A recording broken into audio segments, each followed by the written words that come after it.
Ezekiel പ്രവാചകന്റെ പുസ്തകത്തിൽ നിന്നുള്ള വായന 16-ാം അധ്യായം. അവിശ്വസ്തയായ ജെറുസലേം. കർത്താവ് വീണ്ടും എന്നോട് അരുളി ചെയ്തു, മനുഷ്യപുത്ര, ജെറുസലേമിനെ അവളുടെ മ്ലേച്ഛതകൾ ബോധ്യപ്പെടുത്തുക. ദൈവമായ കർത്താവ് ജെറുസലേമിനോട് അരുളി ചെയ്യുന്നു, നിന്റെ പിതൃദേശവും ജനനസ്ഥലവും കാനാനാണ്. നിന്റെ പിതാവ് അമോര്യനും മാതാവ് ഹിത്യയുമാണ്. നീ ജനിച്ച ദിവസം നിന്റെ പൊക്കിൾ കൊടി മുറിച്ചിരുന്നില്ല. നിന്നെ കുളിപ്പിച്ച് ശുദ്ധി വരുത്തിയില്ല. ദേഹത്ത് ഉപ്പ് പുരട്ടുകയോ പിള്ളക്കച്ചയിൽ പുതിയുകയോ ചെയ്തിരുന്നില്ല. ഇവയിൽ ഒന്നെങ്കിലും ചെയ്യാൻ ആർക്കും ദയ തോന്നിയില്ല.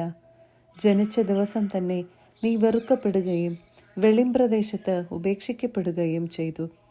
ഞാൻ നിന്റെ അടുക്കലൂടെ കടന്നു പോയപ്പോൾ നീ ചോരയിൽ കിടന്നുരുളുന്നത് കണ്ട് നിന്നോട് പറഞ്ഞു, ജീവിക്കുക, വയലിലെ ചെടി പോലെ വളരുക. നീ വളർന്ന് പൂർണ്ണ യൗവനം പ്രാപിച്ചു. നിന്റെ മാറിടം വളർന്നു, മുടി തഴച്ചു. എങ്കിലും നീ നഗ്നയും അനാവൃതയുമായിരുന്നു. ഞാൻ വീണ്ടും നിന്റെ അടുക്കലൂടെ കടന്നുപോയപ്പോൾ നിന്നെ നോക്കി. നിനക്ക് വിവാഹപ്രായമായെന്ന് ഞാൻ മനസ്സിലാക്കി. എൻ്റെ മേലങ്കി കൊണ്ട് നിന്റെ നഗ്നത ഞാൻ മറച്ചു. ഞാൻ നിന്നോട് സ്നേഹവാഗ്ദാനത്തോടെ ഒരു ഉടമ്പടി ചെയ്തു. അങ്ങനെ നീ എൻ്റേതായി തീർന്നു. ദൈവമായ കർത്താവ് അരുളി ചെയ്യുന്നു, ഞാൻ നിന്നെ കുളിപ്പിച്ച് രക്തം കഴുകിക്കളഞ്ഞ് തൈലം പൂശി. ഞാൻ നിന്നെ ചിത്രത്തുന്നലുള്ള വസ്ത്രങ്ങൾ ധരിപ്പിച്ചു, തുകൽ ചെരുപ്പുകൾ അണിയിച്ചു. ചണച്ചരട് അരയിൽ കെട്ടുകയും പട്ടുടുപ്പ് അണിയിക്കുകയും ചെയ്തു. ഞാൻ നിന്നെ ആഭരണങ്ങൾ കൊണ്ട് അലങ്കരിച്ചു, കൈകളിൽ വളകളും കഴുത്തിൽ മാലയുമിട്ടു. ഞാൻ നിന്നെ മൂക്കുത്തിയും കമ്മലുകളും ധരിപ്പിച്ചു. നിന്റെ തലയിൽ മനോഹരമായ കിരീടം ചാർത്തി. സ്വർണവും വെള്ളിയും കൊണ്ട് നീ അലങ്കൃതയായി. നേർത്ത ചണവും പട്ടും ചിത്രത്തുന്നലുള്ള വസ്ത്രവുമായിരുന്നു നിന്റെ വേഷം. നേർത്ത മാവും തേനും എണ്ണയുമായിരുന്നു നിന്റെ ആഹാരം. നീ അതീവ സുന്ദരിയായി വളർന്ന് രാജകീയ പ്രൗഢിയാർജിച്ചു. സൗന്ദര്യം കൊണ്ട് നീ ജനതകളുടെ ഇടയിൽ പ്രശസ്തയായി. എന്തെന്നാൽ ഞാൻ നൽകിയ കാന്തി അതിന് പൂർണ്ണത നൽകി.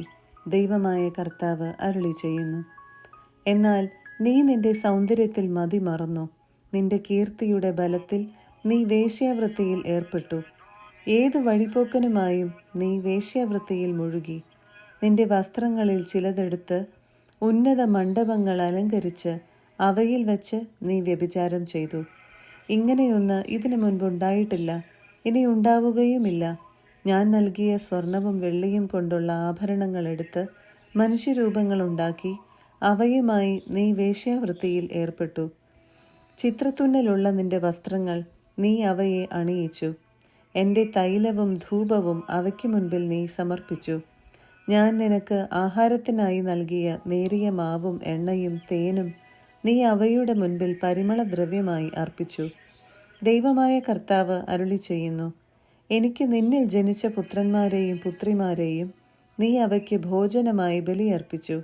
നിന്റെ വേശ്യാവൃത്തി കൊണ്ട് മതിവരാഞ്ഞിട്ടാണോ നീ എൻ്റെ കുട്ടികളെ വധിക്കുകയും അവരെ അവയ്ക്ക് ദഹനബലിയായി അർപ്പിക്കുകയും ചെയ്തത്? ചെറുപ്പത്തിൽ നഗ്നയും അനാവൃതയുമായി ചോരയിൽ കുളിച്ചു കിടന്നത് നീ നിന്റെ മ്ലേച്ഛതകൾക്കും വ്യഭിചാരത്തിനുമിടയ്ക്ക് ഓർമ്മിച്ചില്ല. ദൈവമായ കർത്താവ് അരുളി ചെയ്യുന്നു, ദുരിതം, നിനക്ക് ദുരിതം. നിന്റെ എല്ലാ ദുഷ്കൃത്യങ്ങൾക്കും ശേഷം നീ ഓരോ തെരുവിലും ഭദ്രപീഠവും ഉന്നത മണ്ഡപവും നിർമ്മിച്ചു. ഓരോ വഴിക്കവലയ്ക്കും നീ ഉന്നത മണ്ഡപങ്ങളുണ്ടാക്കി. അവിടെ നിന്റെ സൗന്ദര്യം നീ ദുരുപയോഗപ്പെടുത്തി.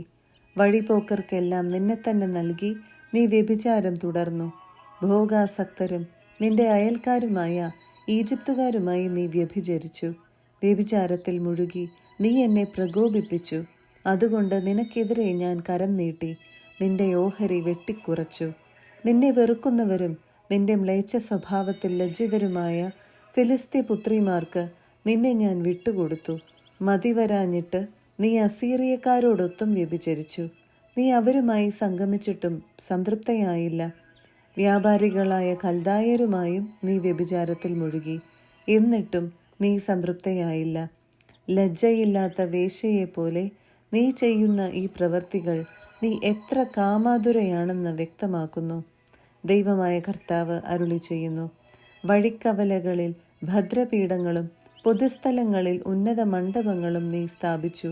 എന്നാൽ പ്രതിഫലം വെറുത്തിരുന്നതിനാൽ നീ വേശ്യയെപ്പോലെ ആയിരുന്നില്ല. ഭർത്താവിനു പകരം അന്യപുരുഷന്മാരെ സ്വീകരിക്കുന്ന സ്വൈരിണിയായ ഭാര്യയെപ്പോലെയാണ് നീ. വേശ്യകൾ പ്രതിഫലം സ്വീകരിക്കുന്നു, നീയാകട്ടെ കാമുകന്മാർക്ക് പ്രതിഫലം കൊടുക്കുന്നു. വ്യഭിചാരത്തിനായി നാനാഭാഗത്തു നിന്നും നിന്റെ അടുത്തെത്തിച്ചേരാൻ നീ അവർക്ക് കൂലി കൊടുക്കുന്നു. വ്യഭിചാരത്തിൻ്റെ കാര്യത്തിൽ നീ മറ്റു സ്ത്രീകളിൽ നിന്ന് വ്യത്യസ്തയാണ്. ആരും വ്യഭിചാരത്തിനായി നിന്നെ ക്ഷണിച്ചില്ല. നീ അങ്ങോട്ട് പ്രതിഫലം നൽകുന്നു, നിനക്ക് പ്രതിഫലം ലഭിക്കുന്നില്ല. അതാണ് നിനക്കുള്ള വ്യത്യാസം. അഭിസാരികെ, കർത്താവിൻ്റെ വചനം കേൾക്കുക. ദൈവമായ കർത്താവ് അരുളി ചെയ്യുന്നു: നീ കാമുകന്മാരോടൊപ്പം വ്യഭിചാരത്തിൽ നിർലജ്ജം നിന്റെ നഗ്നത തുറന്നുകാട്ടി. നീ വിഗ്രഹങ്ങൾ നിർമ്മിക്കുകയും നിന്റെ മക്കളുടെ രക്തം അവയ്ക്ക് അർപ്പിക്കുകയും ചെയ്തു. അതിനാൽ നിന്നോടൊപ്പം രമിച്ച എല്ലാ കാമുകന്മാരെയും നീ സ്നേഹിക്കുകയും വെറുക്കുകയും ചെയ്ത എല്ലാവരെയും ഞാൻ ഒരുമിച്ച് കൂട്ടും. അവർ കാണേണ്ടതിന് അവരെ നിനക്ക് ചുറ്റും ഒരുമിച്ച് കൂട്ടി അവരുടെ മുൻപിൽ നിന്റെ നഗ്നത ഞാൻ അനാവരണം ചെയ്യും. വിവാഹബന്ധം വിച്ഛേദിക്കുകയും കൊലപാതകം നടത്തുകയും ചെയ്യുന്ന സ്ത്രീകളെ വിധിക്കുന്നത് പോലെ നിന്നെയും ഞാൻ വിധിക്കും. ക്രോധത്തോടും അസൂയയോടും കൂടെ ഞാൻ നിന്നെ രക്തത്തിലാഴ്ത്തും. ഞാൻ നിന്നെ നിന്റെ കാമുകന്മാരുടെ കൈകളിൽ ഏൽപ്പിച്ചു കൊടുക്കും. അവർ നിന്റെ ഭദ്രപീഠങ്ങൾ തട്ടിത്തകർക്കുകയും ഉന്നത മണ്ഡപങ്ങൾ ഇടിച്ചു നിരത്തുകയും ചെയ്യും. നിന്റെ വസ്ത്രങ്ങൾ അവർ ഉരിഞ്ഞു കളയും, ആഭരണങ്ങൾ അവർ അപഹരിക്കും. അവർ നിന്നെ നഗ്നയും അനാവൃതയുമായി ഉപേക്ഷിക്കും. അവർ നിനക്കെതിരെ സൈന്യത്തെ അണിനിരത്തും. അവർ നിന്നെ കല്ലെറിയുകയും വാളുകൊണ്ട് വെട്ടി നുറുക്കുകയും ചെയ്യും. നിന്റെ ഭവനങ്ങൾ അവർ അഗ്നിക്കിരയാക്കും. അനേകം സ്ത്രീകളുടെ കൺമുൻപിൽ വച്ച് നിന്റെ മേൽ അവർ ശിക്ഷാവിധി നടപ്പിലാക്കും. നിന്റെ വ്യഭിചാരം ഞാൻ അവസാനിപ്പിക്കും. നീ ഇനി ആർക്കും പ്രതിഫലം നൽകുകയില്ല. അങ്ങനെ എൻ്റെ കോപം നിന്റെ മേൽ പ്രയോഗിച്ച് ഞാൻ തൃപ്തിയടയും. എൻ്റെ അസൂയ നിന്നെ വിട്ടകലും. ഞാൻ കോപം അടക്കി ശാന്തനാകും. നീ നിന്റെ ചെറുപ്പകാലം വിസ്മരിക്കുകയും ഇത്തരം പ്രവൃത്തികൾ കൊണ്ട് എൻ്റെ ക്രോധം ജ്വലിപ്പിക്കുകയും ചെയ്തതിനാൽ നിന്റെ തെറ്റുകൾക്കുള്ള ശിക്ഷ നിന്റെ തലയിൽ തന്നെ ഞാൻ വരുത്തും. നിന്റെ എല്ലാ മ്ലേച്ഛതകൾക്കും ഉപരിയായി നീ വേശ്യാവൃത്തിയിൽ ഏർപ്പെട്ടല്ലോ. ദൈവമായ കർത്താവ് അരുളി ചെയ്യുന്നു: പഴഞ്ചൊല്ല് ഇഷ്ടപ്പെടുന്നവർ നിന്നെപ്പറ്റി അമ്മയെപ്പോലെ മകളും എന്ന പഴമൊഴി ഉപയോഗിക്കും. ഭർത്താവിനെയും കുട്ടികളെയും വെറുത്ത അമ്മയുടെ മകളാണ് നീ. ഭർത്താക്കന്മാരെയും കുട്ടികളെയും വെറുത്ത സഹോദരിമാരുടെ സഹോദരിയാണ് നീ. നിന്റെ മാതാവ് ഹിത്യയും പിതാവ് അമോര്യനുമാണ്. നിന്റെ മൂത്ത സഹോദരി സമരിയ ആണ്. അവൾ തൻ്റെ പെൺമക്കളോടൊത്ത് നിന്റെ വടക്കുവശത്ത് താമസിച്ചു. നിന്റെ ഇളയ സഹോദരി സോദോമാണ്. അവൾ തൻ്റെ പെൺമക്കളോടൊത്ത് നിന്റെ തെക്കുവശത്ത് താമസിച്ചു. അവരുടെ പാതയിൽ ചരിച്ചതുകൊണ്ട് നിനക്ക് മതിയായില്ല.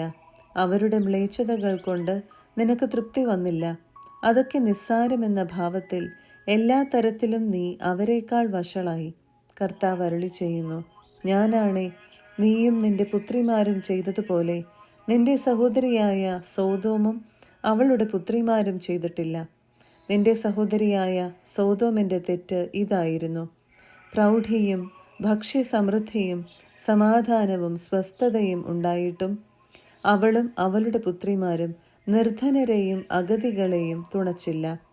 അവർ ഗർവിഷ്ഠരായിരുന്നു. എൻ്റെ മുൻപിൽ അവർ മ്ലേച്ഛതകൾ പ്രവർത്തിച്ചു. അതുകണ്ട് ഞാൻ അവരെ നിർമാർജനം ചെയ്തു. നീ ചെയ്ത തിന്മയുടെ പകുതി പോലും സമരിയ ചെയ്തില്ല. നീ അവരെക്കാൾ കൂടുതൽ മ്ലേച്ഛത പ്രവർത്തിച്ചു.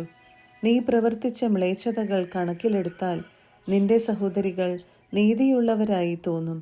നിന്റെ അവമതി നീ സഹിക്കണം. നിന്റെ സഹോദരിമാരേക്കാൾ ഏറെ മ്ലേച്ഛതകൾ നീ പ്രവർത്തിച്ചതിനാൽ നിന്നോട് തുലനം ചെയ്യുമ്പോൾ അവർ നിഷ്കളങ്കരായി തോന്നും. ലജ്ജിച്ച് അവമാനമേൽക്കുക. എന്തെന്നാൽ നിന്റെ സഹോദരിമാർ നീതിയുള്ളവരെന്ന് തോന്നിക്കാൻ നീ ഇടയാക്കി. സോദോമിൻ്റെയും അവളുടെ പുത്രിമാരുടെയും സമരിയായുടെയും അവളുടെ പുത്രിമാരുടെയും സുസ്ഥിതി ഞാൻ പുനഃസ്ഥാപിക്കും. അതോടൊപ്പം അവരുടെ മധ്യേ നിന്റെ സുസ്ഥിതിയും ഞാൻ പുനഃസ്ഥാപിക്കും. അങ്ങനെ അവർക്ക് ഒരാശ്വാസമാകത്തക്ക വിധം നീ ചെയ്ത പ്രവർത്തികളെക്കുറിച്ച് നീ ലജ്ജിച്ച് അവമാനമേൽക്കും. നിന്റെ സഹോദരിമാരായ സോദോമും സമരിയായും അവരുടെ പുത്രിമാരും തങ്ങളുടെ പൂർവ്വസ്ഥിതിയിലേക്ക് മടങ്ങിവരും. നീയും നിന്റെ പുത്രിമാരും നിങ്ങളുടെ പൂർവ്വസ്ഥിതി പ്രാപിക്കും.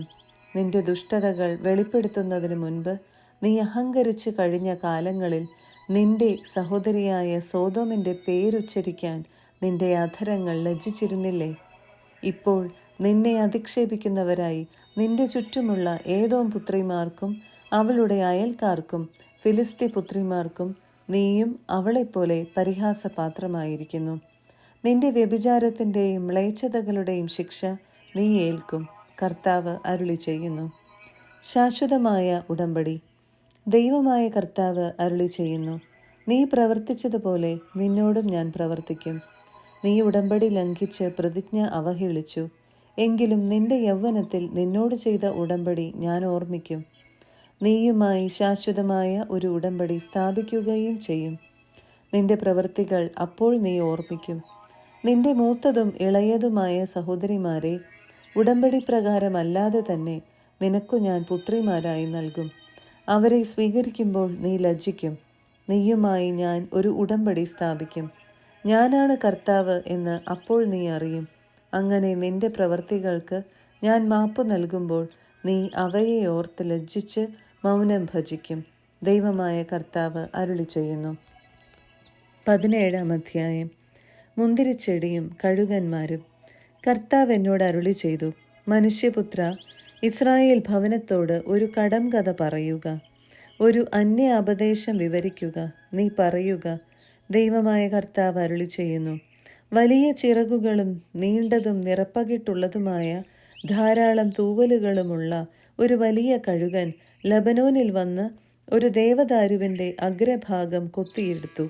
അവൻ അതിൻ്റെ ഇളം ചില്ലകളുടെ അഗ്രം അടർത്തി കളഞ്ഞിട്ട് വാണിജ്യത്തിൻ്റെ നാട്ടിൽ വ്യാപാരികളുടെ നഗരത്തിൽ അത് നട്ടു.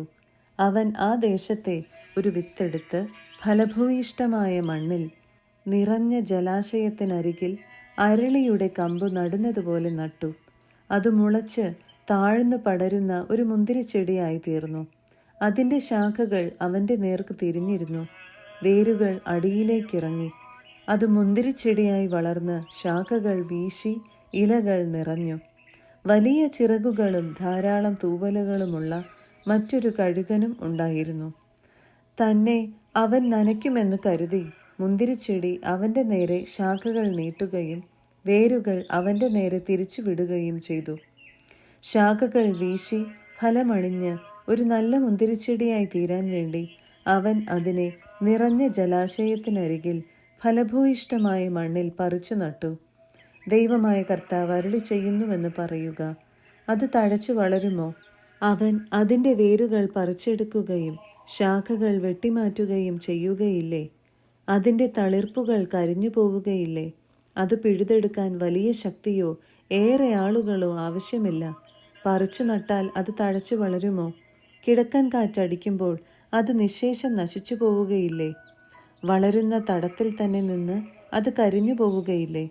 കർത്താവ് എന്നോട് അരുളി ചെയ്തു, ധിക്കാരികളുടെ ഭവനത്തോട് പറയുക, ഇതിൻ്റെ അർത്ഥം എന്തെന്ന് നിങ്ങൾക്ക് അറിഞ്ഞുകൂടെ? അവരോട് പറയുക, ബാബിലോൺ രാജാവ് ജെറുസലേമിൽ വന്ന് അവളുടെ രാജാവിനെയും പ്രഭുക്കന്മാരെയും പിടിച്ച് ബാബിലോണിലേക്ക് കൊണ്ടുപോയി. അവൻ രാജകുമാരന്മാരിൽ ഒരുവനെ തിരഞ്ഞെടുത്ത് അവനുമായി ഒരു ഉടമ്പടി ഉണ്ടാക്കുകയും അവനെ കൊണ്ട് സത്യം ചെയ്യിക്കുകയും ചെയ്തു. സ്വയം ഉയരാനാവാത്ത വിധം രാജ്യം ദുർബലമാകാനും അവൻ്റെ ഉടമ്പടി പാലിച്ചുകൊണ്ട് മാത്രം നിലനിൽക്കാനുമായി അവൻ അവിടുത്തെ പ്രബലന്മാരെ പിടിച്ചുകൊണ്ടുപോയിരുന്നു. എന്നാൽ അവൻ കുതിരകളെയും വലിയ ഒരു സൈന്യത്തെയും ആവശ്യപ്പെട്ടുകൊണ്ട് ഈജിപ്തിലേക്ക് സ്ഥാനപതികളെ അയച്ച് അവനെ ധിക്കരിച്ചു. അവൻ വിജയിക്കുമോ? ഇങ്ങനെ പ്രവർത്തിക്കുന്ന ഒരുവന് രക്ഷപ്പെടാനാകുമോ? അവന് ഉടമ്പടി ലംഘിച്ചിട്ട് രക്ഷപ്പെടാൻ കഴിയുമോ? ദൈവമായ കർത്താവ് അരുളി ചെയ്യുന്നു, ഞാനാണേ, ആര് അവനെ രാജാവാക്കിയോ, ആരോടുള്ള പ്രതിജ്ഞ അവൻ അവഹേളിച്ചുവോ, ആരുടെ ഉടമ്പടി അവൻ ലംഘിച്ചുവോ, ആ രാജാവ് വസിക്കുന്ന ബാബിലോണിൽ വെച്ച് തന്നെ അവൻ മരിക്കും. വളരെ പേരെ നശിപ്പിക്കാൻ കോട്ട കെട്ടി ഉപരോധം ഏർപ്പെടുത്തുമ്പോൾ ഫറവോയുടെ ശക്തമായ സൈന്യവും സന്നാഹങ്ങളും അവനെ യുദ്ധത്തിൽ സഹായിക്കുകയില്ല. എന്തെന്നാൽ രാജകുമാരൻ പ്രതിജ്ഞ അവഗണിച്ച് ഉടമ്പടി ലംഘിച്ചു. കൈകൊടുത്ത് സത്യം ചെയ്തിരുന്നിട്ടും ഇങ്ങനെ പ്രവർത്തിച്ചത് മൂലം അവൻ രക്ഷപ്പെടുകയില്ല.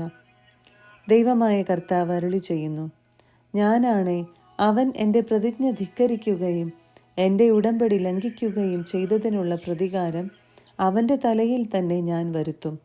അവൻ്റെ മേൽ ഞാൻ വല വീശും. അവൻ എൻ്റെ കെണിയിൽ വീഴും. അവനെ ഞാൻ ബാബിലോണിലേക്ക് കൊണ്ടുപോകും. അവൻ എനിക്കെതിരെ ചെയ്ത അതിക്രമത്തിന് ഞാൻ അവിടെ വെച്ച് അവനെ വിധിക്കും. അവൻ്റെ സൈന്യത്തിലെ വീരന്മാർ വാളിനിരയാകും. ശേഷിക്കുന്നവർ നാനാ ദിക്കിലേക്കും ചിതറിക്കപ്പെടും. കർത്താവായ ഞാനാണ് സംസാരിച്ചതെന്ന് നിങ്ങൾ അപ്പോൾ അറിയും. ദൈവമായ കർത്താവ് അരുളി ചെയ്യുന്നു, ഉയരമുള്ള ദേവദാരുവിൻ്റെ മുകളിൽ നിന്ന് ഒരു കമ്പെടുത്ത് ഞാൻ നടും. അതിൻ്റെ ഇളം ചില്ലകളിൽ ഏറ്റവും മുകളിലുള്ളതെടുത്ത് ഉന്നതമായ പർവ്വത ശൃംഗത്തിൽ നട്ടുപിടിപ്പിക്കും. ഇസ്രായേലിലെ പർവ്വത ശൃംഗത്തിൽ തന്നെ ഞാനത് നടും. അത് ശാഖകൾ വീശി ഫലങ്ങൾ പുറപ്പെടുവിക്കുകയും ഒരു വലിയ ദേവദാരുവായി തീരുകയും ചെയ്യും. എല്ലാത്തരം മൃഗങ്ങളും അതിൻ്റെ കീഴിൽ വസിക്കും. അതിൻ്റെ കൊമ്പുകളുടെ തണലിൽ പറവകൾ കൂടുകെട്ടും. കർത്താവായ ഞാൻ താഴ്ന്ന മരത്തെ ഉയർത്തുകയും ഉയർന്നതിനെ താഴ്ത്തുകയും പച്ചമരത്തെ ഉണക്കുകയും ഉണക്കമരത്തെ തളിർപ്പിക്കുകയും ചെയ്യുന്നുവെന്ന് വയലിലെ വൃക്ഷങ്ങളെല്ലാം അപ്പോൾ അറിയും. കർത്താവായ ഞാനാണ് ഇത് പറയുന്നത്. ഞാനത് നിറവേറ്റുകയും ചെയ്യും. 18-ാം അധ്യായം. വ്യക്തിപരമായ ഉത്തരവാദിത്വം. കർത്താവ് എന്നോട് അരുളി ചെയ്തു, പിതാക്കന്മാർ പുളിക്കുന്ന മുന്തിരിങ്ങ തിന്ന് മക്കളുടെ പല്ലു പുളിച്ചു എന്ന് ഇസ്രായേൽ ദേശത്തെക്കുറിച്ചുള്ള ഈ പഴമൊഴി നിങ്ങൾ ഇപ്പോഴും ആവർത്തിക്കുന്നതെന്തിന്?